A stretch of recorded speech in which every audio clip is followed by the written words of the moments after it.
Welcome everyone to the Smite Challenger Circuit closed qualifiers. Of course, this is day 2 of Europe. My name is Gormizer. You might have seen it there.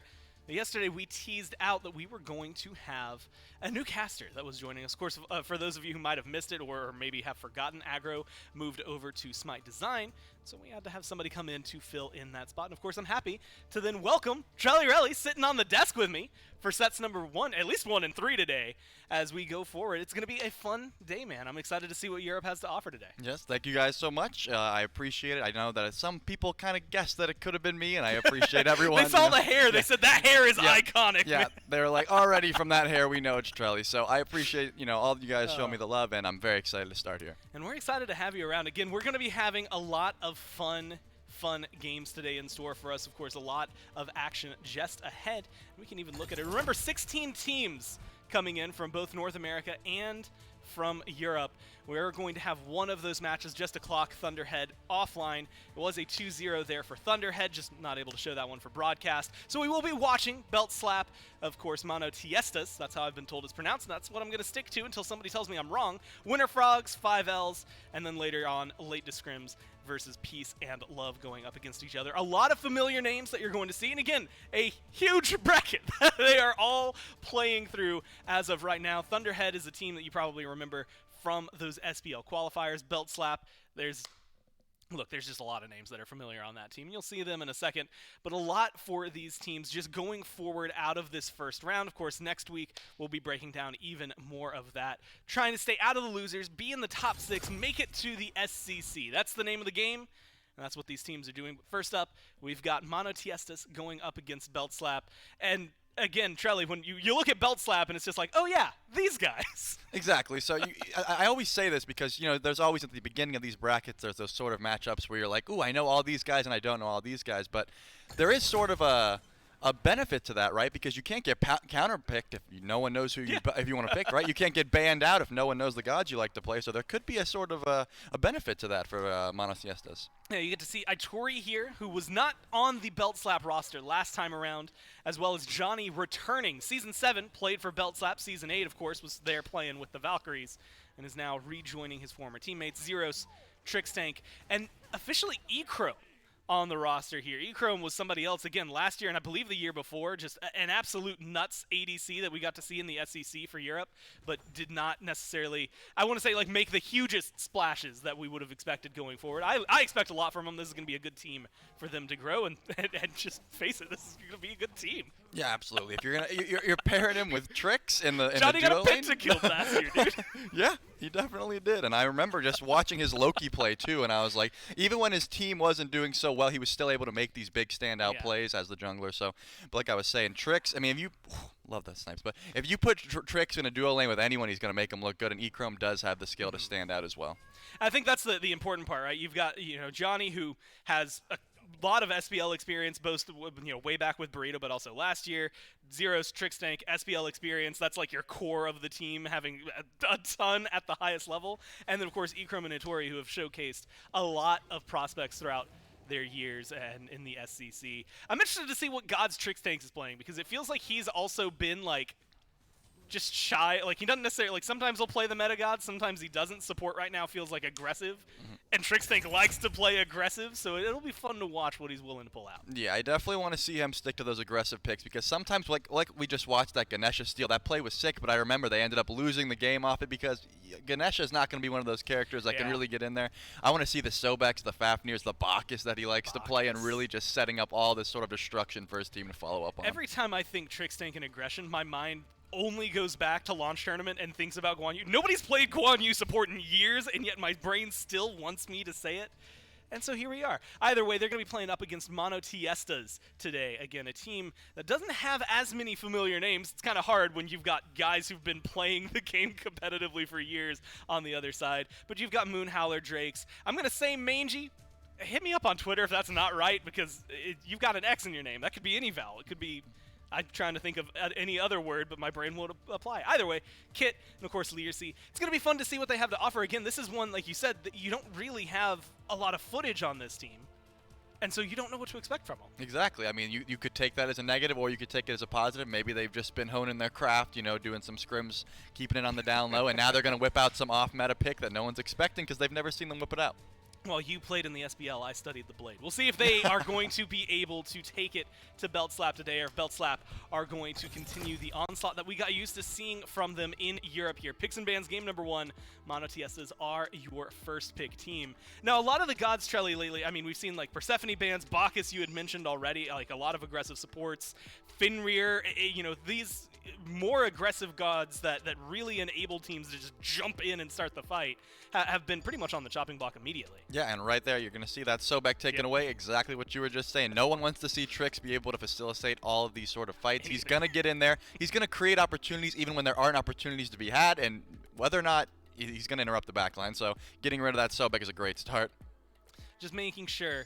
Again, limit Trix, limit the duo lane. It feels like duo, especially in this meta right now, is incredibly important. Still, solo laners have been important. Amaterasu banned out there. Kleena gets banned out, even though Kleena is like mostly jungle. We've seen her flexed over to solo a few times, so you can never be too sure.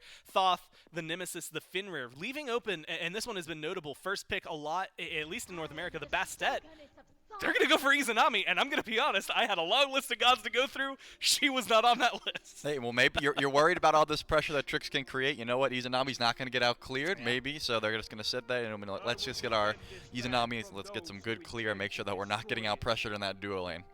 That's going to be a Ho Yi response. Ho Yi, I'm trying to think of the nice way to say this, kind of sucked a lot last year. We did see him perform a little bit better during the SBL qualifiers, but I think every time he was played in a game, I almost always saw a Zapman tweet immediately afterward saying, guys, stop picking Ho Yi. He's not that great. He gets picked up alongside the Osiris. I've been saying, like, with Bologna rising in the meta, usually Osiris does. But this feels like Belt Slap just playing what Belt Slap, like, this is like an E-Chrome pick, this is a Notori pick, this is a comfort for them. Exactly, and I mean, you have the Ho Yi mark, you can counter the Izanami stealth, so even if the clear isn't exactly up to par, you can always keep tabs on her, know when she's rotating out, so the Ho Yi, yeah, like you said, doesn't have the greatest success rate, but I think when you have someone who knows how to pilot it and you're making sure that they just, you know, they're not getting too far behind because his clear is not the best. As long as you're staying pretty even, you're going to be just fine, especially with crit in the meta. Ho Yi doesn't hate that as well with his passive, so take that. But the Bastet pick, that is going to be very deadly, Johnny, on the Bastet. Or, I mean, I guess in theory they could be flexing the Osiris, jungle. Yeah, maybe. But right now, Bastet in the jungle is deadly, and she's just very strong right now.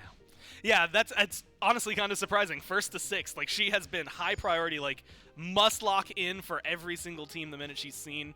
And yeah, Belt Slap still get her in the top 3 last before the bans come through. It's Bologna and Daji on the other side, and those get locked in alongside the Izanami. Both of them apply a lot, and when you look at, you know, CC immune ultimates, or at least timing-wise, like Osiris is going to have to use his leap if he wants to get away, otherwise beads necessary. Feels like this Daji is going to be able to get hands-on pretty quickly. Yeah, absolutely, especially on this Ho Yi and the no CC immunity there. So as long as you're keeping tap, wait. This is such a Belt Slap thing to do, man. I was going to say, did we see Trix lock in the Kumba? I will say that a pretty sick strat that I used to run in ranked is when you have a Ho Yi and you have a Kumba, you just nap them, set up the triple bounce in the lane, and if you can do it consistently, it's a lot of damage, especially if they don't have beads. So if they are going for that, I would love to see it. But Kumba is a pick we have not seen too much of. Yeah, I'm thinking, I would honestly argue the last time I've seen him was probably Trix Tank playing him in the SEC sometime in the last couple of years. He just doesn't get picked up too often.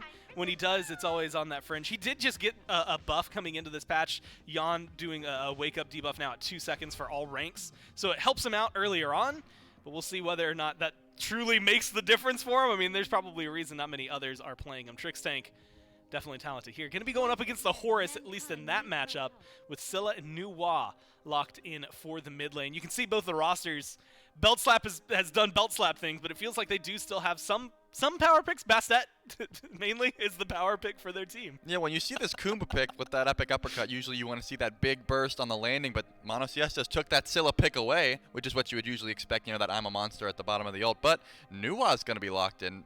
Does have some crazy bursts, but not that long-range burst that you would like, so you can stay away from the fight. You're going to have to get in very close to follow up on that ult. It's been a while since we've had Nuwa in the meta, just in general. We'll see what Belt Slap are able to do with this one, or if the Scylla is going to be a little too oppressive. As we jumped into game number 1, of course, myself, Trelly, and will be Doug joining us as we watch through this one. A lot of fun to be had, and some questions to be answered here from MONOTEISTAS. We'll see what they're able to provide. This is the other commentary I think that we've seen, and it's really just this discussion on the start. The standard Season 9 start has been this like group up, duo lane goes green to purple. You've got speed to red for your mid and jungle. And then of course solo lane just kind of, get out of here. They go do their own thing. But we've seen a couple of other teams messing around with that start and willing to do like a 2v2 in solo lane. Do you have a preference for either of those? I gotta be honest, I miss the jungle solo days. Those early 2v2 fights are some of the best fights, because usually what you see is the jungler is gonna like try to fight the mid laner, right? And then they just try to see if they can get a pick before you hit level 2. But in the jungle, you're already both level 2. You get this sweet brawl. Everyone tries to get pressure. You get these harpies. That's what I like to see. So I am a fan of the duo solo lane strat, I would say. We make it a 2-1-2 meta. That's what we want to see again. I'm interested to see this duo lane. Yeah, a little bit of aggression from the Horus early on. A good poke onto E-Chrome. This is the other half of this. You can see specifically where Kit is trying to go with this playstyle. Get aggressive, get control of the lane. You had mentioned the Izanami not going to get out cleared by anybody in that lane.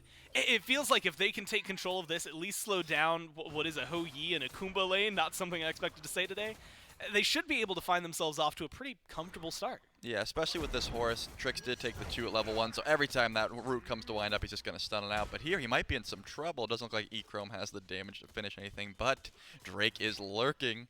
And I like this positioning, although it looks like he's going to get caught out. A little bit of ward vision deep there, and Drake's not going to be able to find anything. A good rotation early on. I mean, you get a kill. Again, if you're trying to get your duo lane ahead, that's the place to do it. Unfortunately, losing out on a little bit of farm. But this is where things get, again, interesting overall. Kit, in trying to be aggressive, Drake in trying to be aggressive, have lost himself a little bit of space. There's good damage onto Johnny. It doesn't look like Drake wants to jump too far into this. In fact, it might be Johnny instead trying to turn some of the damage around. Probably just some poke.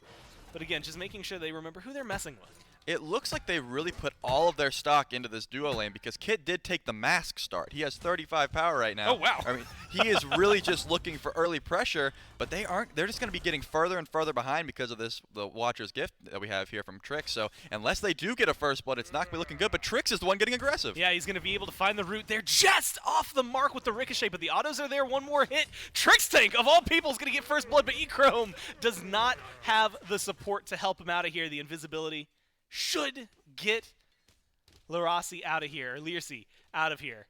Make things go 1 for 1. Not exactly the way I expected it to shake out. Are you kidding me? He sold the mask, or wait, no, he bought it back. Okay, I was so confused. He sold the mask after dying about Watchers, but then he said, you know what, maybe I need that. I'm not going to waste that gold. So did pick up the Watchers, now can get that gold. I guess sort of it worked out. They got a kill on the ADC, and Trix got the first blood, so if anything, you have your ADC ahead. He's got a level lead, so it did work out. Now Lirsi's going to have crazy clear potential in this duo lane, and we're getting very aggressive in the mid lane. Yeah, Zeros has no mana to work with. Dodges the Emma monster. There's Johnny to help things out. In fact, Johnny, to turn things around, gets rid of Mangy, and now gets aggressive onto Drake. Finds a lot of damage, but not the kill. A beautiful, beautiful dash from Drake to get out of there. Disengage, stays alive, and Belt Slapper only up 1 more. Zeros just did not. He didn't even care about that I'm a monster. I didn't see any sweat in his eyes. Yeah, he just casually sauntered away. Yeah, man's got only level 4 movement speed, but he just put on the juke shoes, went into the fog, walked right out, and then beautiful turn. Johnny didn't quite have the mana to pick up both of those kills, but I'm sure they're sitting pretty now. And now we're just looking over at this duo lane. And it's still aggressive. I mean, like you had mentioned it, a little bit of a lead there for Lirsi. Has the Dark Portal available.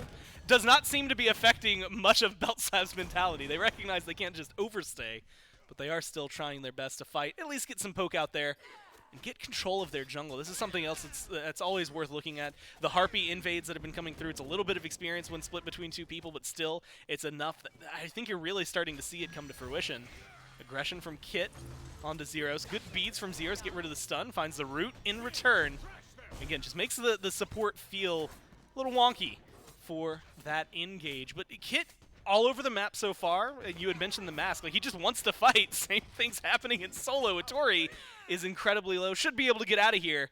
Everyone flirts with death so far this game, Yep. Charlie, but Just not dying. Just trading some ults over there in solo. It looks like Trix is not going to leave E-Chrome alone over here. He knows that purple buff spawning, and the Izanami is going to be definitely out clearing. He does still have Hog available, so he's like, you know what? I'm not going to let you invade my purple. I want to make sure. Why does he still have Hog? Just in case they invade. You're right. He's like, you know what? You died early. I got the kill. You know, so I'm going to sit here with my Hog and make sure you get this purple buff. Then maybe I'll leave you alone. Well, yeah, we'll let you feel safe. In fact, they might even be able to get the kill right now. One more shot. Yeah, there it is for E-Chrome. A beautiful setup Mez from Trix Tank after the epic uppercut. Really just kind of solidifies. I mean, if you look at Kumba, that's the play you want to make. You're just going to set up your team as best you can. Yeah, you're going to use all your CC, chain it as far as you can. You only got one pair of beads on that Izanami. No sort of CC immunity available. So you either your beads in the Mez, your beads in the root, or your beads in the ult. You can't beads all of them. You got to be careful. Same thing for Kit. Gonna try to defend the purple buff here. Sun's dropped by E-Chrome. They're gonna confirm that. No, it gets dropped by Kit. They don't manage to steal it away. And that's just it's a small thing, but it really pays off. No, if I'm Kit right now, I'm definitely laughing a little bit, but Drake is still getting very aggressive here, and it looks like he might have the pile out, but the beads are going to go down. Yeah, the beads come through. Damage not going to be there. Johnny gets Kit in the jungle, and now he's rotating over Drake in a little bit of trouble. There's the ult, pulls him right back to Johnny's waiting arms. The kill's going to be easy, and it's a double kill for the jungler for Belt Slap. Johnny is just farming right now. 3-0, level 8, already has a 2-level lead on the opposition, and it's a 5-1 for Belt Slap, and he's not done. He's just going to be looking everywhere. This fast step pick, this is what you want to do. She has so much early damage, and now she might be looking to gank again.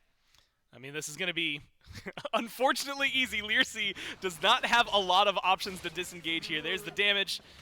There's the lockdown, the leap follow-up. Yeah, you're not going to be able to escape a Bastet. She will take you out of that vision. But the damage from the minions, the damage from the autos, it's doing a lot of work. It knocks minions, it knocks down Trix Tank into the passive.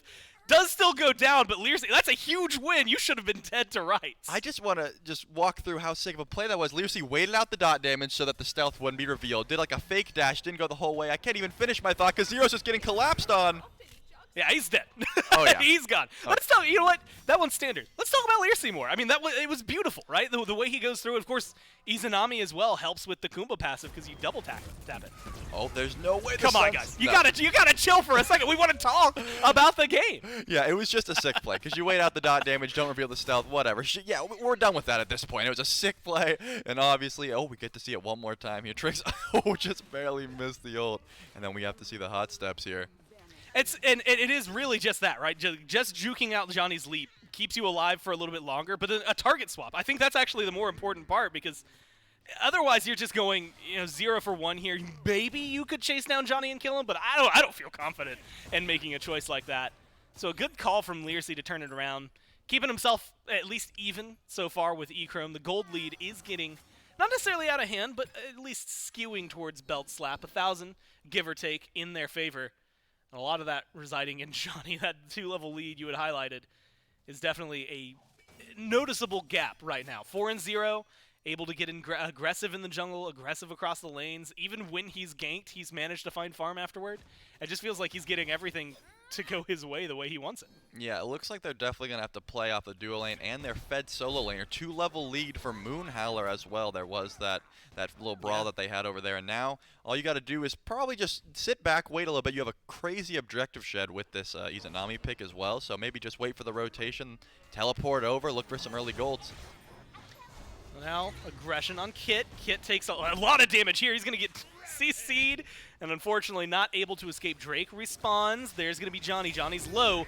It is just deleted from the map. Drake has no chance to get anything done. I'm a Monster connects with Trix Tank, but that is not enough damage to feel confident here. Moonhowler's made the rotation alongside Tori, but I do not see MONOTEISTAS trying to take this fight. Belt Slap have the numbers advantage, and they're going to go ahead and press that advantage. Get aggressive once again. Just eviscerated. Mangy has nothing to say. Zeros is putting out the damage numbers. Yeah, so never mind. You can't play around your fed follow laner at all. It looks like Moonhowler's going to be running for his life because there's just way too much damage. This Bastet right now, this 5-0 Bastet, is absolutely deleting people off the face of the map.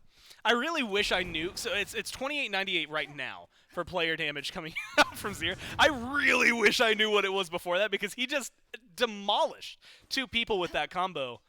And it's something, you know, you don't think about New Wa a lot, but burst meta comes through, and the way people talk about it, we've had just a few gods that are at the top. Thoth really comes to my mind. We saw some really good raw plays as well, although not as many people have been going to him.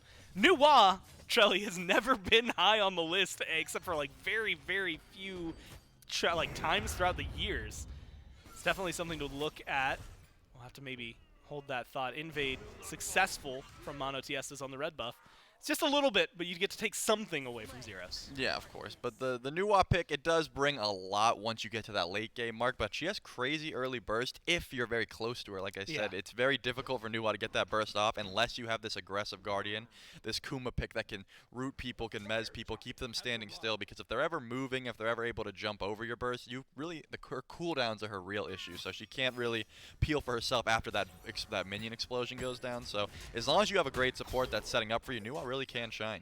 And so far, shine Zeros has, right? I mean, 2-1 and 4 looks good and plays well. Now the aggression on the solo lane finally looking like it's going to pay off for Hattori, although taking a lot of tower shots, has to leave, and the rotation from Drake might be able to turn this one around. The damage is going to be there. There's no escape for this Osiris, and Drake turns around, saves the life of his solo laner, and keeps things going in their favor. And each time, it feels like Belt Slap are about to pull something heavily in their favor, much like right there, Johnny, with an ult on the Leersey, gets the beads. Something happens that's going to just stall it out a little bit longer, although that wasn't enough to stop Johnny. He's going under, he's got the dot, and he's got the kill. He's going to go ahead and fall back, retreat here. Potentially get caught out by Kit. Yeah, Kit's in the ult. I don't know where this one's going. Too little, too late.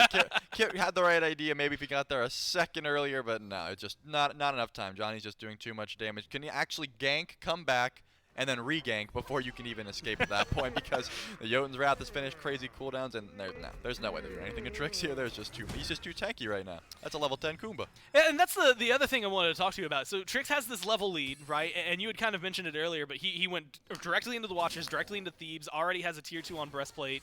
We might have to hold that conversation as Johnny's actually in some trouble this time around. Almost turns it around onto Drake. But Drake does go down. Zeros gets him with the ult. Obviously, the most difficult thing in the world trying to lock that. A 2v1 for Hattori. He's going to play this one safe, skirting around the corner. There's Trixtank with some setup in mid. Lockdown's going to be good. The damage going to be just a little too late. And that's going to be Mangy getting the disengage quickly. Hattori just trying to stay alive. Manages to salvage the blue buff. It does not get stolen yet, but we'll see if Hattori can do it. I don't know if Zeros can hit this Shining Metal. Might be no. See, that's what I'm talking about. Those cooldowns. If there was, maybe if the burst didn't go up the epic uppercut and then she dashed it and then comes back, it's just Nuwa. You have to kill on that first burst unless you have a Chronos pendant build, which this early you clearly don't. So no way. Well, unfortunately. Oh my goodness! What's up with these gank re-ganks? You guys gotta get out, just back. I don't think Trixtank cares about the tower. He's definitely gonna die here. Knocked down to the passive. Suns are there. The autos are still good. Leersey's gonna get credit for the kill, but they still get the tier 1. They get the kill. Support for mid. Trixtank's gonna be happy about that. No, at this point, Mangy is definitely terrified. He's got Trix in his nightmares now. He knows he's always coming. Even if he survives the first ult, he's not going to survive the regank, and now he's just always going to be, his hand is going to be on that beats button at all times now. My favorite thing so far about Belt Slap this game has been, like, they'll see the numbers disadvantage, and then they just kind of walk towards it anyway, like, just to see what will happen. Like, okay, I understand this is a 3v1, but is it really? Let's see. And it's been shaky. I was going to mention this earlier, though. Trixtank dies there, but has the Breastplate of Valor, is, you know, picking up a lot of prots. Trailing behind because of that mask start. They won't even let me have the time to say it. Leersey goes down. Johnny, Zeros stole a ton of the kill, but Zeros gets credit for it thanks to the ult. Unfortunately, it's just difficult to survive overall in this left side lane. Johnny's been spending a lot of time there. And again, your support is maybe a little bit behind in terms of tankiness right now. Yep, and especially the cooldown. That's what's really going to be devastating. Kumba with a bunch of cooldown. That ult's going to be on such a short cooldown as well. So much CC. It's just going to get really annoying because, again, you want to beads the CC and get out, but Kumba can chase so well. He has so many different CC abilities, and he's just being a menace. He's making sure that Mangy can't even walk out of the tier 2 tower right now. Yeah, it's making it too difficult to exist in the game. Echrome's going to drop the Suns in and jumps towards Kit. One more auto, finds the hit. There is the Powwow. The damage is good, and unfortunately for Echrome, Drake has the closed gap. Unfortunately for Drake, the rest of the team is here and ready to avenge their fallen brother. So it's going to be a 2-for-1 trade. Echrome goes down. 2-2 and 3 versus the 3-4 and 0 on the other side. It looks like Belt Slapper just going to strip away the jungle and go back to their lanes. It looks like even with all this action, we still have neither team is confident enough to pull this Gold Fury. Obviously, Belt Slap just has all sorts of pressure right now, but they're like, you know what? We don't have our ADC anymore. We're just going to look at this tier 2 tower instead. Why not? It's easier than Gold Fury, right? Yeah, strip away the minions. Do whatever you can. No. You had mentioned it. Mangy has nothing they can do. Great Aegis there from Zeros. Keeps him alive. I'm a Monster gets used. Trix Tank. It's taking a lot of damage. Trix Tank is very slow. Trix Tank does not have a lot of places to go, and he is going to get sent back to base the hard way. 40 seconds without the support now for Belt Slap. They do get a little bit of poke on the tier 2. Etori isn't here. They could be looking at a Gold Fury here. Doesn't know if they're going to pull it, but Johnny is lurking behind. I don't think that they are willing to pull it with this level 15 Bastet in the backline. Yeah, the level 15 Bastet. There's a 3-level difference in mid right now as well. We'll see how much that lasts. Although it doesn't seem to matter. Johnny takes a lot of damage. There's the vision coming down from Zeros' ult, so they know where everybody is. Good beads from Moonhowler. Getting aggressive. Johnny's gone. And if you were looking for a Gold Fury, this is the time to start it up. You had mentioned feeling a little timid if Johnny's hanging around the corner. Now they don't have anything to worry about. It's going to be a free Gold Fury. It's going to help tie up this game for MONOTEISTAS. Yeah, I think that was just a big misplay by Johnny. He had his back turned. He was trying to like peek around the wall to see how gold was, and then Mangy walked up and said, "Hey guys, did you know there was a Bastet here?" Just walked up, gets those beads down, and then of course, once Frostbound Bologna gets on you, and you're definitely getting killed there. So good play by Moonhowler and Mangy, making sure to shut that down. And now they're going to go for Portal. Pyro. And being able to pick up a Pyromancer on top of this, again, they're still trailing a little bit in terms of gold, about 1,000. They have Scylla. Scylla burst damage close, but still able to pick that one up. And that's going to be a problem. You know, we talked about Zeros, and we've seen what burst Zeros is capable of. I'm a Monster around that Fire Giant is going to be a big threat. Unless they take Mangy off the board, they're going to have to worry about that one. Echrome split pushing. He's going to get a lot of damage on the tier 2, but not successfully take it down. Gold essentially goes right back, well, to 1,000, still in favor of Belt Slap. But that's better than the 3,000 that it was prior to MONOTEISTAS. Right back in this game and maybe able to find a little bit more. Echrome gets rooted out. There's the crush. Good Aegis keeps the damage down, but the I'm a Monster solidifies the rest of it. The health bar completely gone, and Echrome back in base. I just want to say, Mangy was level 1403 when he dispersed a Johnny like that. Now he's still 3 levels behind Zeros and still able to do that much damage. If this Scylla gets online, like actually level 20, gets all of her passives in order, she's going to be absolutely chunking. Soul Reaver just finished. This is going to be someone you have to watch because right now Zeros is completely out farming her and she's still able to do so much damage. You got to be scared. Same thing you got to be scared of is Johnny on the other side. There's the ult, there's the leap. The dot is going to get Aegis out, and Johnny is actually getting collapsed in on. Not going to be able to find it. Zeros is a saving grace. Helps at least get rid of Leersey, but Johnny still loses their life. Trix Tank left all alone over here, and honestly, it seems like they might want to fight. Drake gets mezzed, and Kit's not able to connect with any stun or dash. So that one's going to go ahead and fall apart. But it's been good fights. MONOTEISTAS are choosing really good fights throughout all of this. Yeah, I think it's either Belt Slap getting very overconfident or MONOTEISTAS just baiting them so hard, right? Like they think they're in a good spot. They think they have an easy 1v1, and then boom, Drake's over there. He can finish it off. Obviously, Zeros was able to pick up the return kill, but I think that Belt Slap just needs to, take a deep breath, dial it back, look at this next Fury, and then maybe they'll be able to just recompose themselves because they still do have these leads on the carry. Zeros is almost level 20 at 18 minutes into the game. Yeah, the fact that he's farming as much as he is, like you had mentioned, he's got so many levels, not only over his opposition, just everybody in the game. And yet it is still not been, I was going to say not as impactful. He's 5-1-6, he's second top player damage.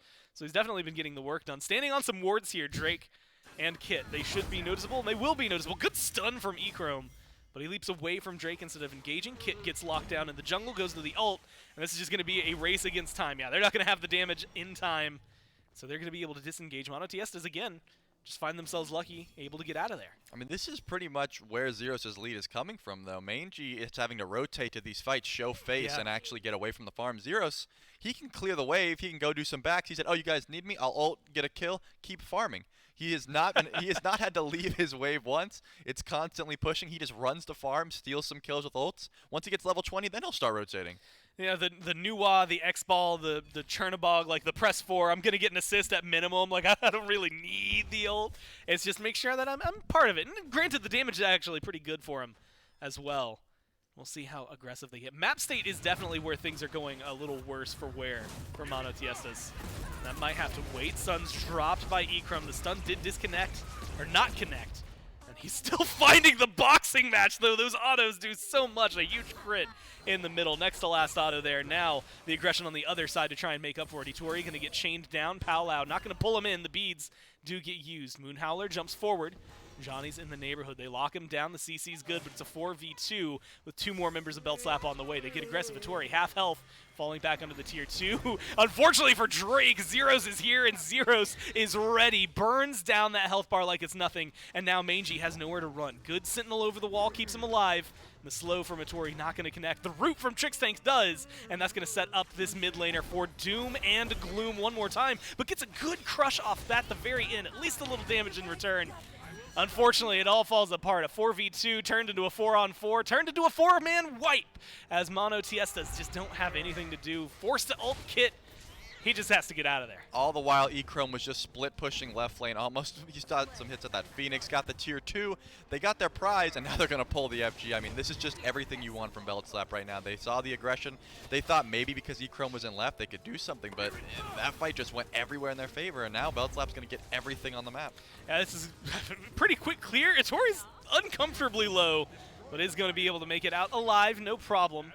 The sustain's going to exist. They can back off here. What was a relatively even game floating around, 1,000 every now and then, jumping up to the 2,000 mark in favor of Belt Slap. Yeah, it's jumped to the 6,000 mark, and of course 14,500 experience. A lot of that in that mid and carry role where there's just massive level gaps, both level 20 already, plus 1 level there for Johnny as well.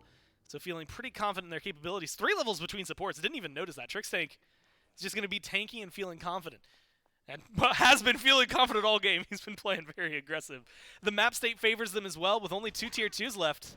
Shelly, this feels like Belt Slap are in a comfortable spot. Oh yeah, Zeros finished that Archmage's gem. I mean, that fire is going to be. This is that point where Nuwa is online. She is ready. Once she pops that ult, I mean, you better be aegising or you're losing half your health. Not everyone even can. So. Yeah, Zeros is going to be just being able to sit back. He could literally just click 4 during these fights, and he's doing things. He doesn't even have to use his combo at this point. Just has to exist. A little bit of damage gets you pretty far away. I want to ask, looking at this, and this is something that always comes up in conversation, fights, and especially based on their positioning, MONOTEISTAS aren't willing to give up a lot of space. Is this a team that can defend at tier 2s, or do you think they need to fall back to the Phoenixes? Well, I think you might get that question answered for you. Looks like Drake is getting destroyed here. Had to blink because no one could open the door for him, but Trix is still being super aggressive here. Epic uppercut. Johnny may be able to finish here. No, beautiful stun. So yeah, I don't think they can. I think they're going to have to back up. I think they're going to have to give this up. All the while, that was just 3 members of Belt Slap. The other 2 were trying to get this Phoenix. Yeah, I'm really, just an obnoxious 3-man mez from Trix. But they're going to try to make the defense. They're going to try to make it here. But they step outside of the Phoenix. 1 goes down. Moonhowler no longer present. Kit is incredibly low, and Kit does not have a lot to work with. There's the I'm a Monster, but it's on to Trixtank. Doesn't do a lot of damage. Doesn't get it done. And that's a 3-man, 4-man. Let's go ahead and call it all 5 for the deicide and the game. Belt Slap. Just walk it down right and end it. Yeah, I think they couldn't defend, Gore. I think that. Yeah, we learned. Yeah, I think they maybe should have just said, you know what, we'll group under Phoenix. Either way, great play out of Belt Slap. Only needed 3 members to win that fight. Got the relics down, and then Echrome was just able to left click and make sure that they got everything there. I think Johnny may have stole his Quadra, but either way, it was a greatly executed by them. And you get to see, I think, a lot of where their presence was. Again, they weren't playing like the cream of the crop gods there. They had a Kumba on their team. Ho Yi statistically hasn't done too terribly well. Nuwa's not seen, but the damage numbers were there, and the play really backed it up. Yeah, it's possible that they don't want to reveal their, maybe they felt just confident going into this match, and they didn't want to reveal too many picks at his early days in the tournament. Or it's also Belt Slap. I think more so Trix said, hey guys, I want to play Kumba, and they're like, nah, well, you're Trix, so we're going to let you do it. Well, just, yeah, hey, it's someone who can play aggressively, yeah, Trix, go ahead and have it. Belt Slap take game number 1. We're going to break it down more, look at the stats, look at the replays, all that fun stuff, and then move into game number 2 right after this.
Well, Belt Slap take game number 1, and they do it in a pretty convincing fashion. A lot of back and forth early on, at least in terms of fights, but after a certain point, well, they just kind of broke the back of MONOTEISTAS and then moved on forward. Trelly, once again, joining me on the desk here.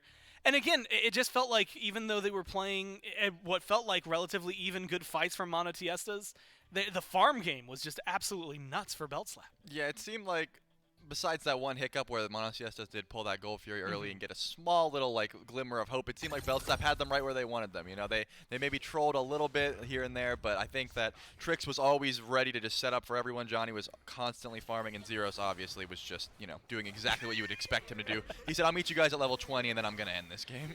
And he did not only exactly what you would expect him to. Like early on, he got a lot more burst than you typically expect out of the new WoW, because as you had highlighted going into it, you have to be close range for it, and he just went close range for it and managed to get there thanks to Trix. Of course, Johnny doing just Johnny things. The, hey guys, I'm going to gank your lane. Haha, I got your beads, cool. All right, I'll leave you alone. JK. Jumps from the, I mean, it's just clean from them. And unfortunately, Leersey, I feel like Leersey got the short end of the stick because it was almost always duo lane. Yeah, I mean, they just put a lot of pressure in here because obviously they did trade kills early. Remember, Trix got the first blood and then Leersey got the kill. And then Echrome had a little bit of a rough streak where you just like couldn't step up. And then Trix is like, I'll just help you, we'll gank once, and then you'll be fine. And ultimately, it worked out for him. So overall, I think exactly what they needed to see. Trix tank, just an absolute menace. Had a Sobek ban directed his way. Of course, a couple of other top-tier supports that were taken away and still managed to find a lot. Echrome, I will say, as the game went on, the ricochets started connecting a lot more. He'd gotten into the flow, right? You can tell that the Ho-Yi maybe hasn't been on the practice list. Or maybe that was just good jukes from Leersey. We'll see what they have to do going into game number 2, and that's where things are really going to shift things up. What do you do? Like, is it just like map presence? Is it God presence? How do you change for MONOTEISTAS? If I'm MONOTEISTAS, I'm definitely not focusing as much as I was on duo lane. I think no matter what, Trix is going to make your day pretty awful. I mean, even when they got the lead and then Kit rotated away, Trix still stuck around, made sure to get the beats down. So I think either, number one, you're picking a safe ADC and saying, you know what, we're going to leave you alone. We're going to focus elsewhere. Because, just survive, man. Because you can't let Zeros do the fast track to level 20 like you did. So I think you got to say, hey, we're going to put pressure elsewhere. Good luck. You know, Trix is going to be a menace. You just got to survive or at least get farm. And or try to match that pressure with the Horus pick and, you know, try to stay on him. So I just don't think you can put a leash on Trix. So I think you focus mid lane. That's what I think. You could ban 5 gods all directed at Trix at the beginning of the game and still not be able to completely lock him down. We'll see how MONOTEISTAS do approach this as we go into picks and bans for game number 2. They will still be first pick here. And last time, I think the first ban was Sobek. You had mentioned how Sobek, like, that's just a hand-in-hand Trix god. And they focused, I think it was then Kleena and the Thoth as well. So Kleena's still going to be up there. Do you just forego the Sobek and maybe hope to pick it up yourselves? I mean, you can't let the Thoth through, in my head. I don't think you give Zero's Thoth ever, unless you guys have a secret strat to somehow stop him or from just Death popping Wish. up. Yeah, I mean, that's what I'm saying. I don't, and like I said, I mean, I didn't get to say it yet, but this Sobek pick, I don't think you can get away with either. So I like the ban, but this next ban has to be Thoth in my head, because Zeros, you saw what he did on Nuwa. I don't know if you guys know this right now. Nuwa's not the greatest pick in the meta right now, and Thoth is. So you know what? Never mind. They said Johnny's bigger issue. We'll give him the Thoth, and that scares me.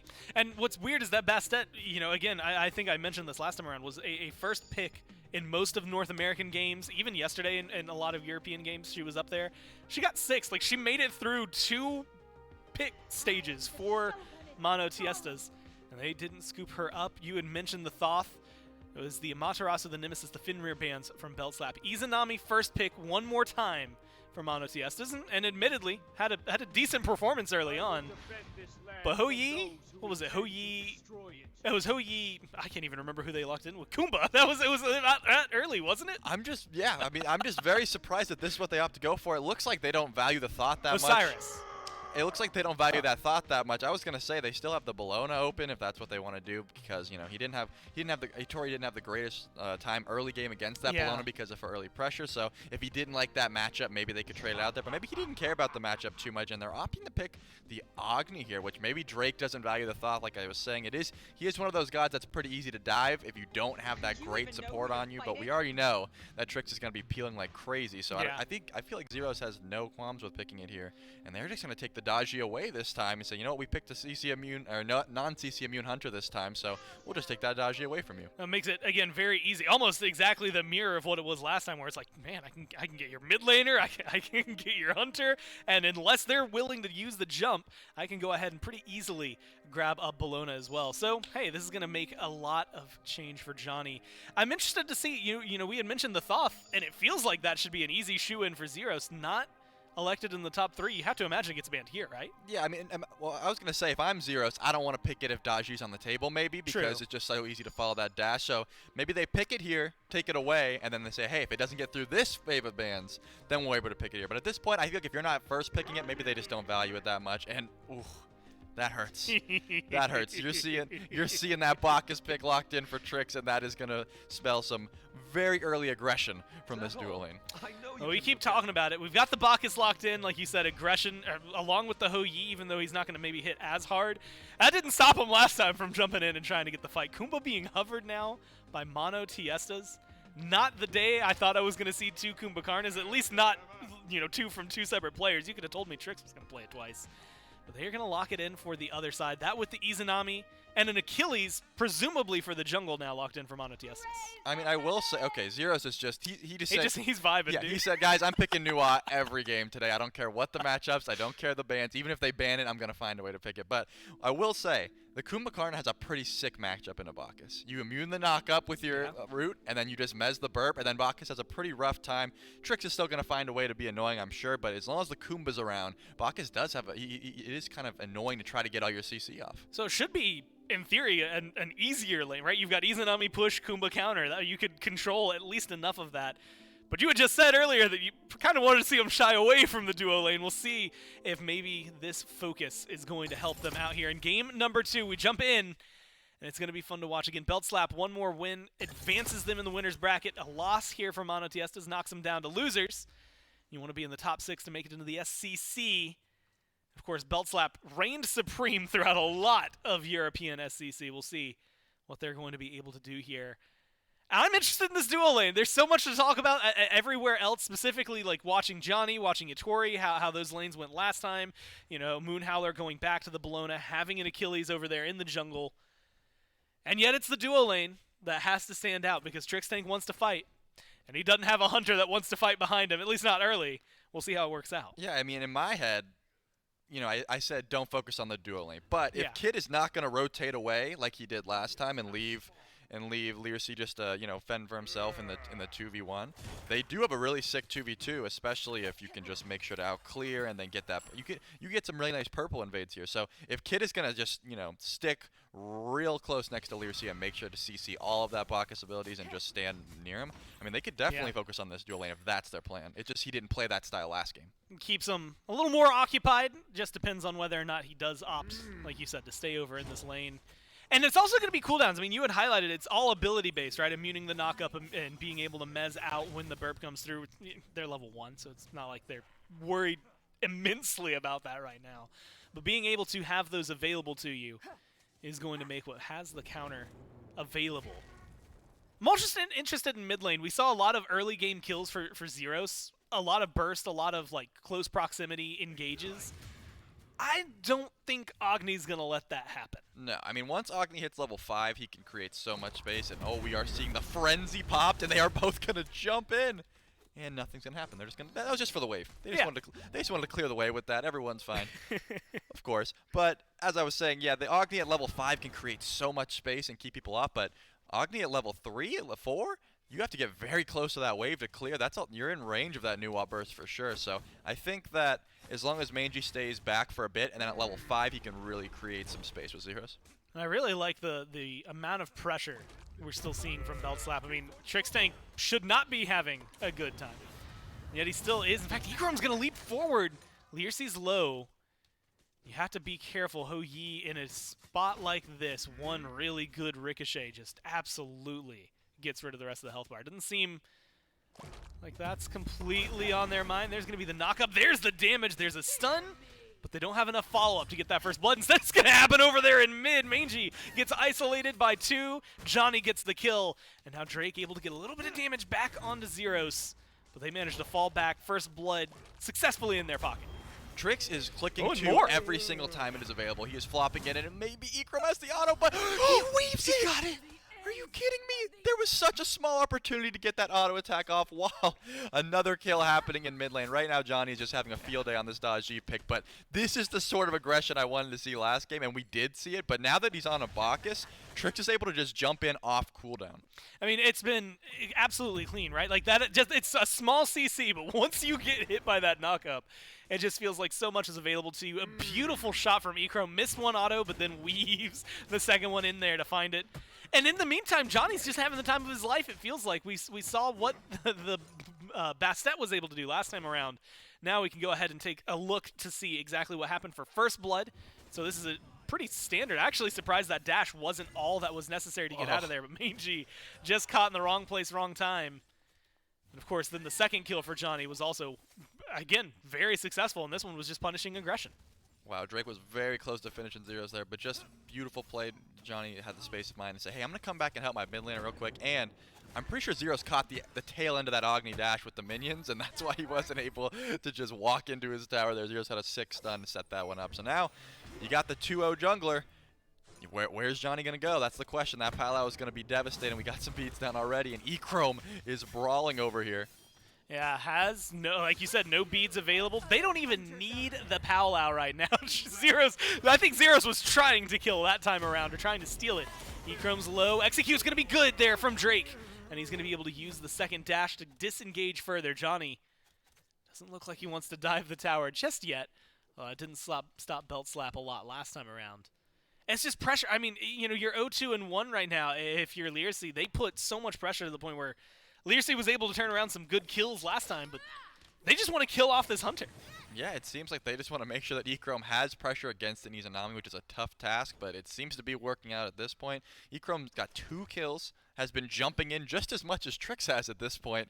That Hou-Yi jump is definitely going to be, you know, you don't want to make sure you're, oh, but the Frenzy is probably, looks like they're going to get very aggressive here. Yeah, good stun there onto Kit. The knockup's going to get immuned out this time around, but the damage is still there. Passive available for Kit, but it's not going to be able to do too much. One more auto is all it takes, but Zeros dies in the meantime, and now Drake, as well as his crew, are going to be able to get a little more aggressive. Palau damage is there, but Drake just able to disengage and stay alive. Belt Slap still get 1, but they lose their mid laner for it. Mangy did a lot of damage there. I'm surprised. Looking at the Sands of Time and just the tier 2 pen, I really thought he would have had an item finish with how much burst he just did. Maybe Agni is just doing a lot of damage right now. That was just a huge burst that I really wouldn't have expected from this early of an Agni pick. But here's Trix stealing away as much as he can. It did get a buff. It does take 15% of your HP now instead of that 10%. And Trix does not care. 5 minutes in, he said, I don't need 15% of my HP. Yeah. And he sat there for a few of them too, so it was ticking. And even still, it's that conversation, because you show up on the map when you walk into there. It's visible, right? It essentially acts as a ward. Trix knows he can be seen, knows there has to be a rotation. And he's Bacchus, so he doesn't necessarily care too much. Manages to get the leap away. And they are just 1 offering away from being able to secure themselves the scepter early on. And again, just a small buff. Usually why we've been seeing a lot of this duo lane pressure is for these obelisks. And yet it still feels as though there's not as much from MONOTEISTAS, despite the fact that they've drafted for one that could be powerful. Yeah, well, Trix with the Indra Scepter, as some people call it, the lightning orb that follows you around. If you guys don't know what it's called yet, it zaps things. Yeah, the shocky boy, the zappy boy. On a kick like Bacchus, it's just gonna amplify everything, right? It's gonna do crazy damage if you follow people around. You have so much CC to make sure you're hitting it. And in this match specifically, it actually reveals people from stealth. So if he follows around Leersey, that could be really devastating as well. But I was gonna say, if Kit gets it, it kind of just wakes people up from your mez. It might just mess up your kid, if anything. You root someone, say, hey, I got someone over here, I got him mezzed, and he just wakes up. The new worst combo since Kumba plus Mystical Man, right? Like, it just does not go hand in hand together. And we'll see. I mean, Kit, at this point, you know what? It's all theory. You're not getting that scepter this time around. Trickstang does have it. Also, the sustain you can get from it, not that Belt Slap has necessarily been pretty low, but it's going to be at least a little helpful. Drake is in the jungle. Seems like they could get aggressive onto Trickstang. A lot of those abilities not connecting. Good stun from Echrome onto Kit. It seems like Kumba might be the target here. They don't have a lot of backup. Everybody else is on the right-hand side of the map. In fact, getting aggressive, it's Moonhowler instead, who is just taken down. Johnny uses the Palau and gets the kill on top of that. Belt Slap just making sure they can find progress somewhere on the map. I was just saying, there's no buffs open. What, I don't even see what they were going to be fighting for. And right now, purple spawning, but they were just looking to force something there, I guess, even from behind. Didn't seem like the best play for MONOTEISTAS. And while this was happening, Johnny's just ganking over there in solo, getting his solo fed, and you got nothing on the left side of the map, so it just seemed like a wasted opportunity. And now, eChrome and Trix are just parked over here waiting for Learsy to walk up. I love the dichotomy of the duo lane, right? eChrome is looking for farm, trying to be engaged. Trixtank is just looking to ruin your day. He's not playing for the farm at all. There's going to be the Sun's drop. Good stun from eChrome right off the wall. Trixtank credit for the kill, but that one's all on the Hunter. That had to be the frame of the Suns that was just ending. And maybe if he's not in the Suns there and doesn't get stunned, I think maybe Intoxicate still kills, but still, that was just such a perfectly timed stun there. Trix setting up and getting sure they get the beats down. Just a perfect gank that you would love to see. And now, again, it's just setting them up. 5 kills ahead, but realistically, it's the other number. It's about 2,500 gold that is in favor of Belt Slap here. And you don't get to see that manifest. You know, you've got the 5,000 experience, and it's not as vast a gap as it was last time around. You see 1 level lead across pretty much every single role, 2 levels there in jungle and 2 levels there for the carries, but realistically, you're feeling that gold in those extra items. Tier 2s where there would otherwise be something. Tier 3 there for Johnny, finished off. And you just have to watch this because I think eChrome has just been putting on a masterclass for Hou-Yi. Oh yeah, I mean, it's beautiful. Right on the edge, gets that stun, and then Intoxicate just to steal the kill at the last second. I think well, all right, you know what, I'll give this one a Trix. That was a confirm. Maybe eChrome. Maybe he gets around the tower and can't finish that here, but Hitori is getting very aggressed upon, and we know that Lord of the Afterlight's down, but it looks like once they see Johnny, the fight is over. Yeah, the classic Trix secure, of course, immediately into an easy kill onto Drake. Hitori chasing it down. Now Johnny up onto the Powwow. Doesn't even need it. Zeros with the kill secure, we'll call it this time around. Absolutely unnecessary, but still managed to get that one. Put himself on the board. Another great stun from eChrome. Just fighting everywhere they can and successfully walking away from a Belt Slap find 3. Yep, this is what I was talking about. You cannot put this much focus into the duo lane right now because eChrome is just doing everything he wants. You have no pressure there. Now he can rotate over if he wants to. And it looks like they're going to finish this one off too. Johnny's gonna, he's just out of range of the tower, can finish that one up as well. And now it's just going to be, this snowball is building, Gore. That's a glorified deicide. Drake and Moonhowler respawned, but everybody on the team for MONOTEISTAS there did just die. Moonhowlers respawned. They're over on the right-hand side of the map. Drake, hey, he's back. Yeah, he's in mid lane. This is going to be a free Gold Fury for Belt Slap, pushing their advantage. 12 kills to 2. And now 5,000 gold, and that experience is starting to show itself. 3 levels in a lot of roles, 2 levels pretty much everywhere else. Zeros is getting chased down. Drake, though, can't do anything about it. Stunned out, killed off, and taken down before the execute can come through. Fire Giant just spawned in, and for some reason, Trelly, I'm starting to feel like an early Fire Giant could be in the books. Oh, I'm definitely thinking it's possible. They do have that Belt of Frenzy. It's not available this second, but they have it if they want to rush it down. And hi-rez Lament already finished on Johnny. I mean, that item with the 10% pendant got buffed. Wait a second. I was about to say, if Learsy actually is able to get aggressive here, somehow down 0-4, that would be incredible. And it looks like he's looking for it. But either way, they have a lot of damage. They could be looking to pull a Fire Giant if they really want to, but I think maybe they're just going to sit back. I was going to say, are we going to see the bravery of eChrome getting aggressive onto Learsy? I mean, with this health bar, you've got to be careful, but he's going for the attacks, and that is a precarious place to run. Learsy, there's a lot of cover. There's a lot of ricochet spots that could happen in there. Yep, and there it is off the wall, and good dash gets away from Trixtank just out of burp range. He's alive. Trix seems to get out of here, and then Zeros. Just for the icing on top of it. You can't escape everybody, despite how good you play. You saw the defeat in his eyes when he just saw that new ult go appear on top of him. There's going to be an up down here. Moonhowler does not have the disarm available and is just going to die because, like I said, this hi-rez Lament on Daji, it just makes sure that her one does so much damage. And eChrome could be in some trouble here. Has the jump. Oh, and he leaps over the execute. Stays alive there. Knocked up into the air. Epic uppercut thrown down. There's the root. But I don't know that Kit's going to get out of here as easily as they'd want. There's the ricochet damage, but it doesn't connect. They pop the frenzy. They're going for the chase. You just need your cooldowns or an auto. The auto comes up a little bit sooner. eChrome puts another on his belt. 7,000 gold, approaching 14,000 experience at this rate. And unfortunately for Mangy, it's Johnny versus him. He gets the turnaround. That's exactly what what you want to see, and he walks away with his life. Finally, something going the way of MONOTEISTAS. That was played so well. Johnny was trying to stay out of range of that flame wave, but he just couldn't. And this beautiful dash. I mean, Mangy is, as long as he can make plays like that, maybe they do have a chance. He does have the double flat pen finish now. I mean, it's just, that was such a beautiful play. It makes me happy to see a mid laner standing up to the oppressive 8-0 jungler. I know, right? An 8-0 jungler finally taken down. Leersey needs one more auto now. Trixtank is here. Echrome is brave, man. He's turning around, like, not quite closing the gap, but doing a lot more than I'd feel comfortable with in positions like this. Looks like he's gonna not get the back off. Leersey goes ahead and gets aggressive. Kit is now in the area. Gonna mess out the stun. They're not gonna be able to close the gap, though. Echrome, he's tried to back 3 times, finally gonna get out of there. Something goes right for Drake. Unfortunately, follows up with something going wrong. Gets a kill onto Zeros, though.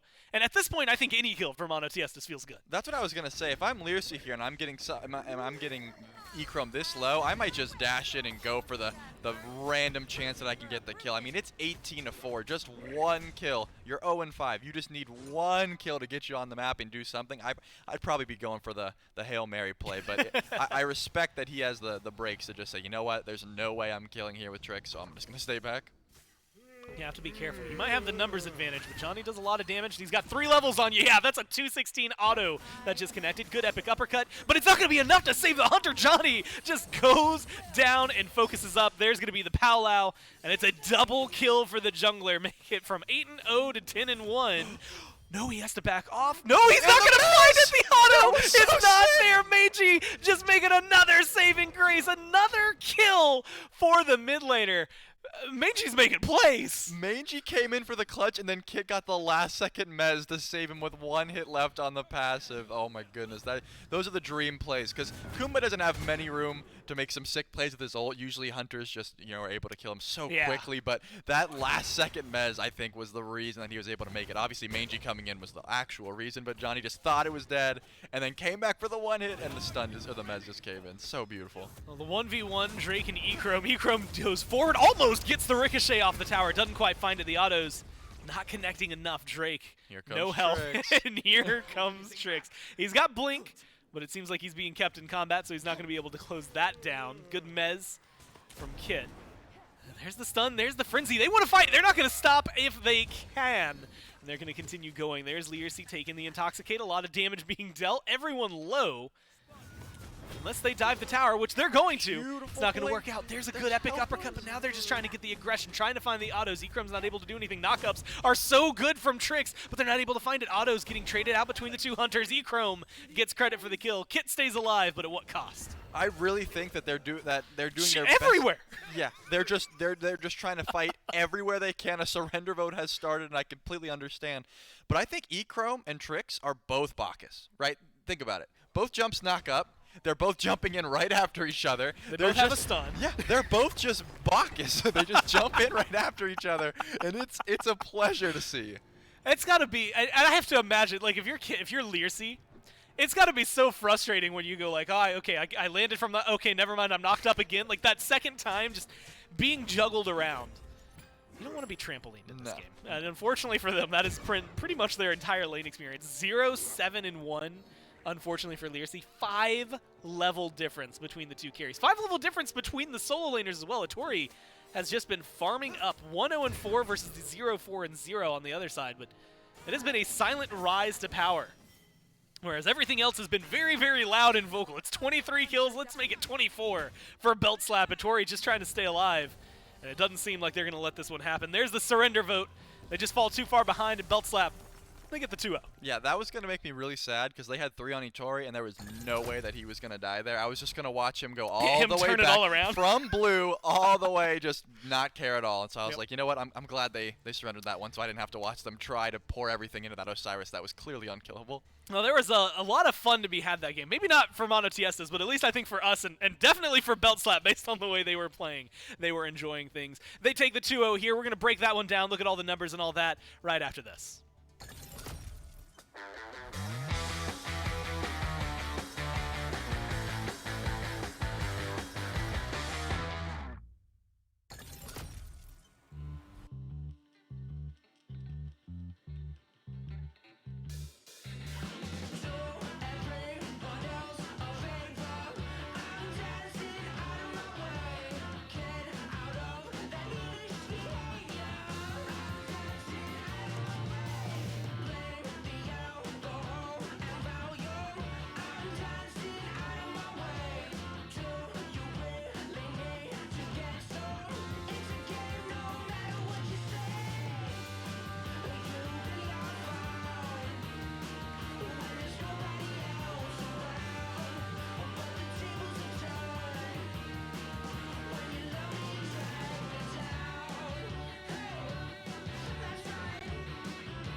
That's right. Belt Slap move themselves ahead successfully here in the upper bracket. Find a nice 2-0 victory. The second one, he even managed to eke out a surrender vote. A lot of aggression, a lot of plays, a lot of kills, a lot of experience and gold.